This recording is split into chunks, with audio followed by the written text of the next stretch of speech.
No idea. Oh, okay. Yeah, no, he's not coming. Oh, he started already. Don't say anything. Go ahead, I want to hear She it. was going to stop at the cemetery on Easter and see and visit Mom. I said, don't, she's not going to be there. Hey, Dad. He's right here. No, I know. He doesn't, we have to buy the sound test. Yes. I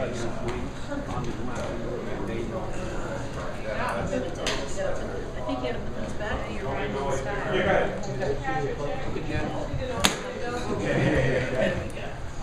There you go. Supposedly what Edison used to take his cat naps. Yeah, I see. Even though he could go so long without taking a nap. And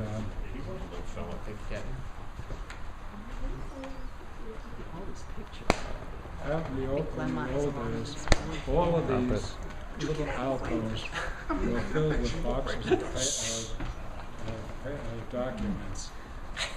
And when I started to read, what was the last record they made? No one Sorry? knew. What No was one the knew. last record they Hey, you guys no listen? one knew. And He found the last record ever made. I didn't find the last record. No, but I found the information. That's what I'm saying. Stephen Edie.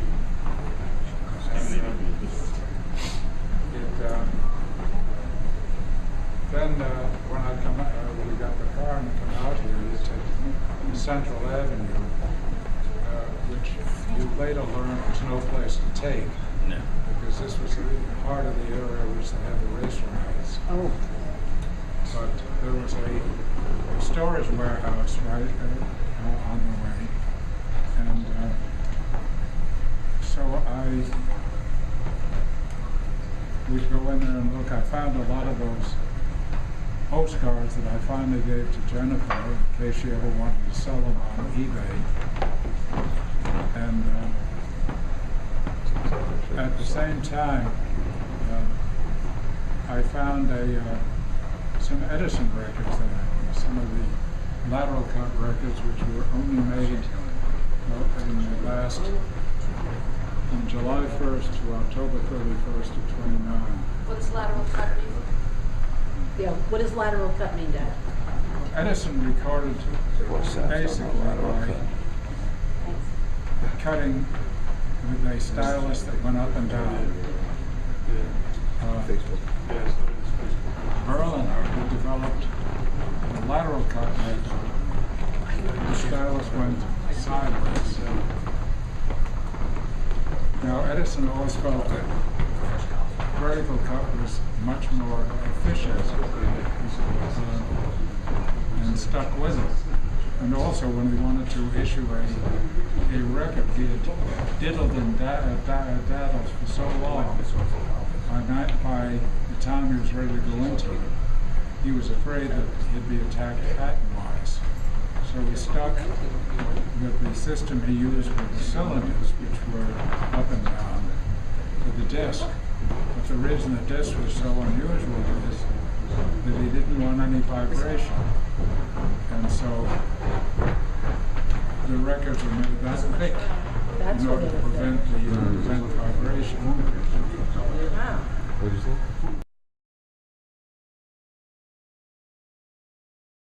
Have any real money, so in order to enjoy music, we went to use record places. And since you could only play the Edison Time Edison machine,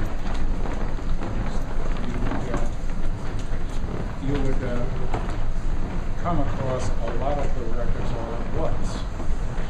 That was it. Then your mother found an ad for this fellow in Jamaica. We didn't have a car then. This fellow in Jamaica had some listed for sale. And it was a real find because we got an early machine out of the deal. And also many of the very early records. These were cylinders or something No, else? these were the early discs. And then my friend Joe Weissman, my interest at a country place upstate, and so he picked up a cylinder machine for almost nothing and some cylinders to go with it. You were hooked ever since then? Well, then what happened is I was curious about the damn things. Right. And so I found out they had this archive over here, went over here, and that was my downfall. Mom's downfall. What appealed to you about the archive? What appealed to you about the archive? Well, the other thing about it is that I had met these two fellows when I was out junking, and Bob Colt and Lenny Kunstad, and Bob and Lenny were about to start a magazine, Record Research, and they said, do you want to write a column for us? So I wrote an editorial column for them.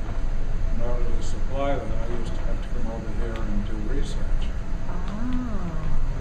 Now, what you would do is, we didn't have a car at first, and it was a long, involved thing. We would take and go into New York, take the path train out to Newark, and then take the local bus, which ended up on Main Street here. And that would be it. What year was this Could you about? go on Wikipedia? In the 50s. About 2 hours each way. Yeah. Before the internet. And It's unbelievable. right down the road there, we'd go out to eat at a diner called the Tory Corner's Diner. I think it's not this Tory Corner anymore, but it's. Yeah, it's still around, I think. The thing I hated about it had some good food, but they allowed smoking anywhere in the place. So as soon as you sit down at the counter, somebody would sit down next to you and light up. There's nothing to make your meal less enjoyable than having it through a smoke screen.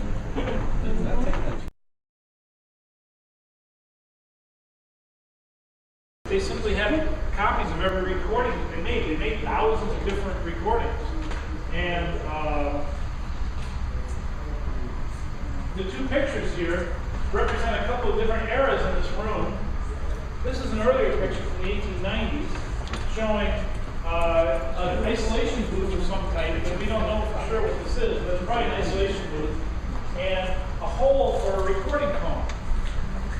And you had to have a very large cone to make the recording. Everything's acoustic. There's no electricity involved in the playback of these early phonographs or the making of the recording. So this phonograph, for example, has a sapphire needle, and it makes a minute motion. The needle makes a minute motion made by the cylinder, and it plays against. It's on a mylar diaphragm. The mylar diaphragm makes extremely minute air motions, but those air motions are amplified acoustically by this horn. And it doesn't take a whole lot of length of horn to make a fairly large sound. If you had a horn maybe 4 or 5 foot longer, you'd have enough sound to fill a small auditorium. No electricity involved, just all natural. Very green. Edison was very green in that respect. Although I suspect it's more for the reason that there was no electric service anywhere in the country. This other picture, this is a picture dating from 1915, and the music room at that point is painted white. And what's kind of interesting here, well, it's interesting in a lot of ways, there's a small tableau here of 3 phonographs and some chairs and a desk. Well, that's actually set back up here by the curators. These are the actual, all the items that you see in the picture, in the one small area of the picture, that's what you see here. And this is actually the chair that Edison would sit in when he was auditioning or listening to records, making sure that the records were made right and so forth. These 2 horns are not reproducing or playback horns. These are actually ear trumpets for Edison. These are the ear trumpets that Edison used right here. And you might be sitting here listening to a recording and saying, I like this or I don't like this.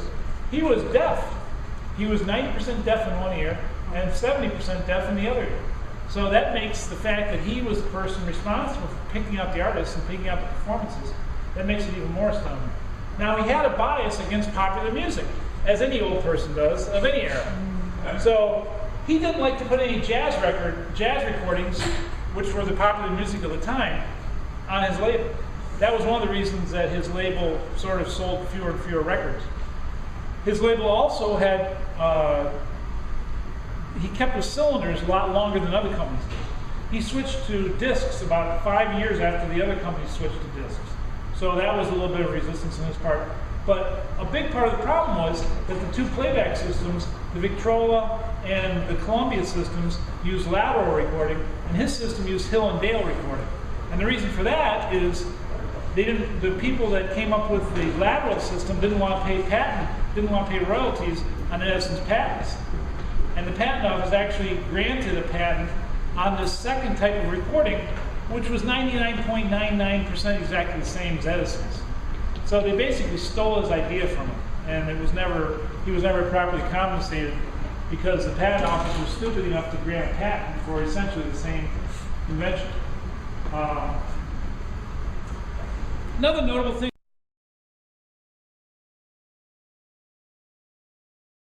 to grant a patent on an invention that was essentially 99.9% exactly the same as Edison's.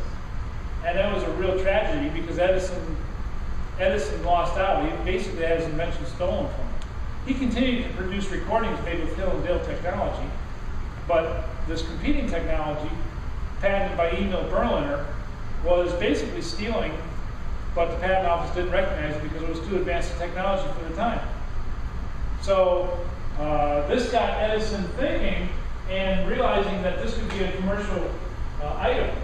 The earliest days of the phonograph, right after he invented it, it was just a toy. After a few years, everybody had seen demonstrations of Edison's toy, quote unquote, and they said, oh, that's a nice toy, but what can it be used for practical reasons? That reflects the fact that the whole idea of sound reproduction was foreign. If you were alive in, say, 1870, you never heard anything reproduced. All you heard, if you were lucky, you might go to see a symphony orchestra once a year or something. You may take a trip to New York City and see the symphony. You might hear horses' hooves during the day. You hear somebody yelling, something like this, talking. That's all you heard. There was no reproduced sound.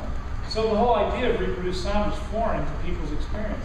That's why nobody thought it was going to be a commercial product. And that's why the first few years were just demonstrations to the public, and they'd hear it and they'd say, this is amazing, but it's just a toy.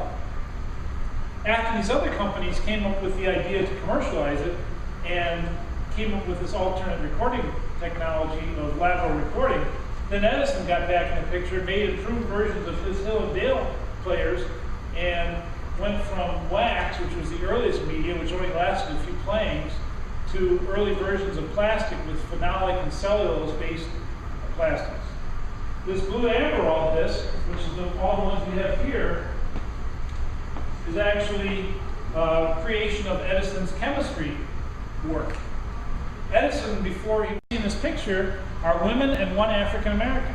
He had a number of African American people working for him back when nobody hired African Americans except for about 5 professions, like a waiter or a Pullman car person or a few other professions. This was Clarence Hayes, which they talk about Clarence Hayes here in this kiosk. Clarence Hayes was the gatekeeper. He wouldn't let somebody or potential artist see Edison before they went through him. So he actually picked out a lot of these artists, and then Edison made the final approval. Edison had another fellow working for him, another African American named Lattimore, who worked on Edison and helped him invent the light bulb. So even back as far as the 1870s, Edison had African American inventors working for him, African American workers. So that was pretty astounding for the time. Let's see. Now a lot of you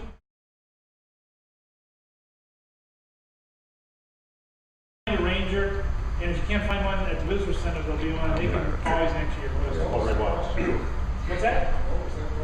When was the last recording? What was the last one? A week before they shut down. Okay, so it's 1929. They were going to shut down, so the orders came through. And so the last recording, the lateral recording, the price one, made for one of the friends of the company. Well, Back you're Mr. Wile, right?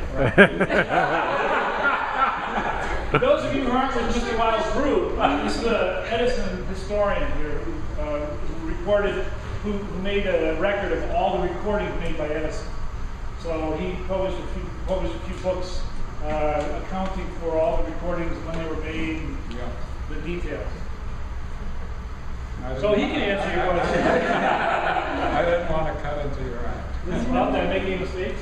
A few, but I Poor guy. Dan! Oh, that's okay. What were the mistakes I made? Because I always learn. I'm just a volunteer. Since you asked. The first thing is about the was a technique that went back, way back, to Leon Scott de Monte. Leon Scott was a Frenchman who had this idea of picturing sound.